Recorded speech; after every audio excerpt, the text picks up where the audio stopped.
কিতারে তো ইয়ে করি ডাকলাম তোরা এটার লাগি ডাকছিলাম রে ভাই, সামনে তো গেছে মা দিবসের উপলক্ষে তো আমার বইয়ের মা মানে আমার শাশুড়ি তো আমি কোনো কিছু দিতে পারছি না, তাই ভাবছি রাজীব তোর লগে পরামর্শ কইরা বাজারের দ্বারো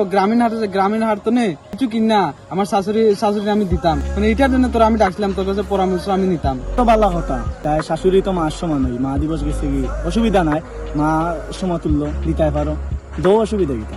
খালি আমার শাশুড়ি লাগে না, আমার বউও লাগে নিমু, শাশুড়িও লাগে নিমু, তেও বউ খুশি হইব, আমার শাশুড়ি আমাও খুশি হইব।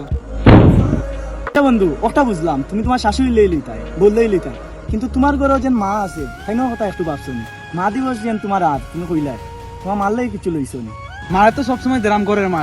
মারে দিল খুশি না দিল খুশি, মারে তো সবসময় দেরাম, এখন আমার ওরিরে আমি দিমু আর আমার বউরে দিমু। শালা তুই তো বহুত বড় নি মহারাম দে, তুই অরিরে ইত্যা বাড়ে বউরে ইত্যা বাড়ে, আর মারে সবসময় দেখতে তোরা আইসে গেছে গীতা, মারে মা দিবস উপলক্ষে শাশুড়ি তোর মা হয়ে গেছে, আর এক বেটির মা তোর মা, আরে তোর আকবরের মা তোর গর্ভদায়িনী মা তোর মা নাই, আল্লাহ নি মহারাম দেখ আইজ আমার মা না থাকার কারণে আইজ আমার হাত ভাঙ্গা থাকার কারণে হাত ঠিক করতাম পারতাম না, কিন্তু মা যে আইস থাকতে আইজ আটটাও আমার ঠিক হয়ে গেল, আল্লাহ নি মহারাম।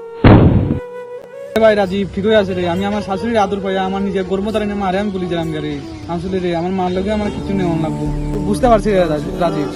আজকে তো না এরকম আর কোনোদিন আমার ভুল হইতো না, আমার শাশুড়ির আমি যেমন তালা দেখি আমার মারও এরকম দেখবো। অসংখ্য ধন্যবাদ যে তুই তোর ভুল বুঝতে পারছিস, এলান ভুলও থাকিস না, ভুলও থাকলে ভুল সিদ্ধান্ত নিবি, মারে মা চৌকে দেখিস, শাশুড়িও মা চৌকে দেখতে, কারণ শাশুড়িও তোর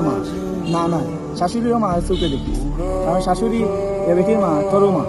আর তোর গর্ভটাই মারে কিন্তু তোর সর্বপ্রথম রাখতে হবে, কারণ মায়ের পায়ের নিচে সন্তানের স্বর্গ বেহেশত।